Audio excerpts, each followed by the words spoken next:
Superior Tribunal de Justiça enviou à Justiça Federal do Paraná um processo contra o ex-governador do estado, né, do Paraná, o Beto Richa. Beto Richa é acusado de suposto desvio de finalidade na verba federal de R$100 mil quando era prefeito de Curitiba. O caso Tucano, que deixou o executivo do estado para concorrer ao Senado, não teve o mesmo destino de Geraldo Alckmin, né, que foi enviado à Justiça Eleitoral. O encaminhamento do processo do ex-governador de São Paulo vem sendo bastante criticado pelo PT. Inclusive, a presidente da legenda, a senadora Gleisi Hoffmann, falou em 2 pesos e 2 medidas e numa justiça que claramente favorece o PSDB. Abre aspas aqui para a senadora. Isso é uma coisa absurda. Vários companheiros nossos são acusados por esses delatores de ter ganhado dinheiro em campanha, inclusive eu. E lá está no Supremo, como se nós tivéssemos feito corrupção. Fecha aspas. Andreasa, o que você achou das críticas aí da Gleisi Hoffmann? Mas que saco isso. E se faz sentido também enviar, o que você achou de enviar o caso do Alckmin para a Justiça Eleitoral? São 2 coisas que a gente podia falar aqui nesse momento. Vai lá. A gente já falou aqui sobre isso. Primeiro, lembrar a Gleisi que o que há contra ela e outros companheiros, é preciso ver caso a caso, também é acusação de Caixa 2, que é crime eleitoral, segundo o Código atual, né? Mas não é só isso, né, Gleisi? No seu caso tem uma acusação de corrupção passiva. Então, aí você já muda a esfera, desculpa ter que educar um senador da República, você entra na esfera penal, certo? Então, por isso, você está no Supremo Tribunal Federal, na condição de senadora, num processo de natureza penal. O caso do Beto Richa, você pega aí o que há contra ele: emprego irregular de verbas conveniadas com a União quando prefeito, corrupção na concessão de licença ambiental. Bom, matéria penal, né? Então tem que ser remetido, já que ele não tem mais... Probleminha aí na linha do Andreasa. Vera, e você? O que você achou da fala da Gleisi? Tudo aí fica embolado, Patrick, porque o Ministério Público, em todos esses casos de políticos da Lava Jato acusados de recebimento de recurso como Caixa 2 para campanhas, foram denunciados criminalmente pelo Janot, e depois a Raquel Dodge manteve esse mesmo padrão, segundo aquela tese que a gente já discutiu algumas vezes aqui, de que, na verdade, o Caixa 2 era uma propina embutida, que ele pressupõe o fato de que essas empresas queriam obter benefícios ou teriam já obtido benefícios antes na forma de contratos com os governos, na forma de licitações ganhas, etc. E que a contribuição via Caixa 2 nada mais era do que propina disfarçada. Essa é uma tese geral que o Supremo ainda não discutiu.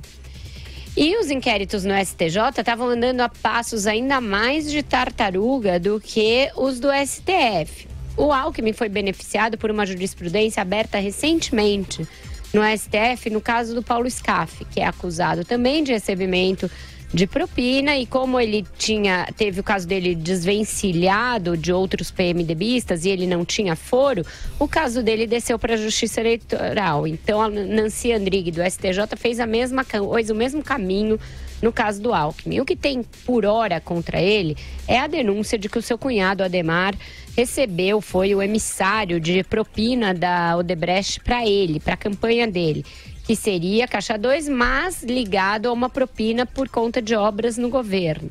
Então, a Justiça Eleitoral não tem como fazer este link entre o que é Caixa 2 e o que é propina. O Supremo vai ter de se debruçar sobre essa tese. Essa é uma tese de Curitiba, tem sido aplicada nos casos da Lava Jato de lá. O Janot abraçava e a Raquel Dodge continuou abraçando. O Supremo ainda não disse como vai julgar esses casos, pelo simples fato de que ainda não julgou um mísero caso de político.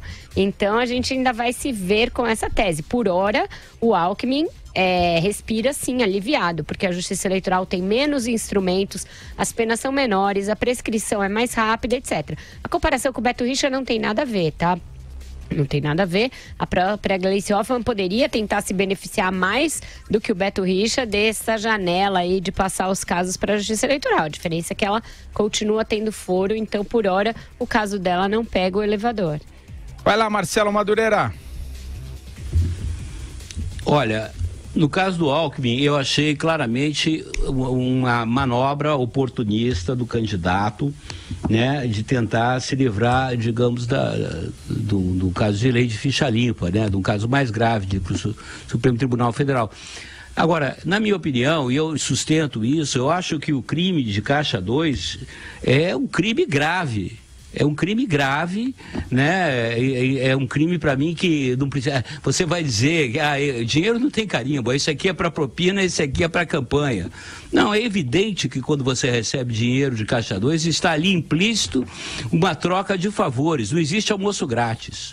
Então, essa tese de que Caixa 2 pode ser, existe Caixa 2 do bem, comigo não cola. Eu estou aguardando alguém que me venha com uma argumentação convincente, consistente para escutar, para me convencer, porque até agora eu não consigo me convencer de que Caixa 2 não seja um crime grave, um crime eleitoral grave, né, passível de todas as punições. E no caso da Gleice Hoffmann, é como o André já falou, a Gleice Hoffmann, aí, sem nenhum duplo sentido, ela tem o rabo presíssimo, né, para não dizer rabo solto, ela tem o rabo preso, né, em várias questões. O Caixa 2 para ela é o de menor, né, é o peixe pequeno no tanque de crimes que a Gleice Hoffmann tem a responder para a justiça. O Andreasa, conclua, por favor, no momento que você falava, a gente teve um problema aí na comunicação, mas vai lá. É o seguinte, isso é culpa do Janot, né? Da denúncia dele. Não, é verdade, porque a Vera falou sobre isso. Apresentou um balaio sem nenhuma gradação, sem nenhuma nuance. E um dos papéis dele, né, e do sistema judicial, e também do jornalismo, uma vez que isso não é feito, é apontar, se não foi feita a gradação, apontar que é importante fazer. Os crimes são diferentes. Todos são crimes, mas eles são diferentes entre si. Ou não existe hierarquia? Então vamos punir todo mundo igual? Não. Então, é importante lembrar que existe o crime eleitoral gravíssimo, como disse o Madureira, gravíssimo, Caixa 2, gravíssimo, mas tem uma natureza. Outros têm outra natureza. É uma obviedade dizer isso. Mas não foi feito pelo Ministério Público e o Supremo Tribunal vai ter que resolver essa bucha. E resolve-se assim, porque de fato, com base no que existe hoje, o crime cometido pelo Geraldo Alckmin, esse de que se fala, esse de que se trata, sabendo que se sabe, o processo corre em sigilo de justiça, este é um crime eleitoral. Então, o normal é que ele vá para a justiça eleitoral. O sujeito recebeu, 10 milhões e 700 como Caixa 2 para uso de campanha. O delator foi perguntado sobre se havia contrapartida ao Geraldo Alckmin. E não havia. Está lá. Benedito Júnior. Isso não significa que outros problemas não virão. Por exemplo, falamos aqui nesse programa, e é um perigo, é uma temeridade isso. Do que eu estou falando? O sujeito recebe, eventualmente, de maneira legal, uma doação na sua campanha, legal, hein? Declarada. E depois se vem a dizer que aquilo ali foi propina. Porque esse sujeito que recebeu, o político, lá na frente, às vezes anos depois, votou uma matéria e o seu voto, eventualmente, de maneira colateral, beneficiava o interesse da empresa que doou. E isso configuraria contrapartida. Isso é o fim da atividade política. É o melindre da atividade política. Isso não está certo. Outra coisa, a força-tarefa da Lava Jato em São Paulo, onde quer que seja, reivindicar o processo para si. O processo do Alckmin ou qualquer um. Por quê? A força-tarefa da Lava Jato agora é instância judicial? Se o Alckmin perdeu o foro, isso tem que ir para a Justiça Federal. Para a Justiça Federal. Não para a força-tarefa da Lava Jato. O que é isso? Eu acho que o Andreasa está correto nessa coisa do Caixa 1, que eles querem transformar em Caixa 2. É também uma tese que o Supremo vai ter que julgar. Eu acredito que é muito difícil você, a não ser nos casos em que haja grampo, troca de e-mail, alguma coisa que ligue o Caixa 1. E existe, tá? Existem esses casos em que o tesoureiro vai lá e condiciona a continuação de um contrato, aquela doação. Há denúncias na própria Lava Jato dessa ordem, com relação ao Edinho, ex-ministro da Dilma e outros. Eu não sei que se consiga fazer esta relação direta.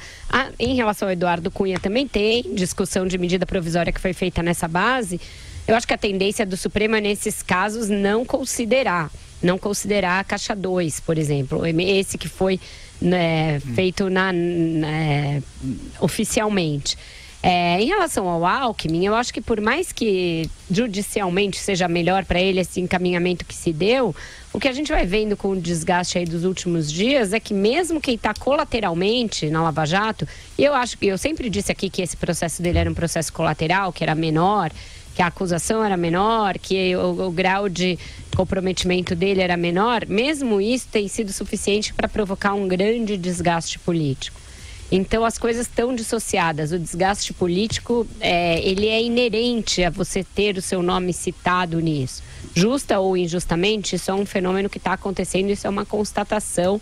E a gente ainda vai ver qual vai ser o efeito na votação dessas pessoas e nas pesquisas de intenção de voto.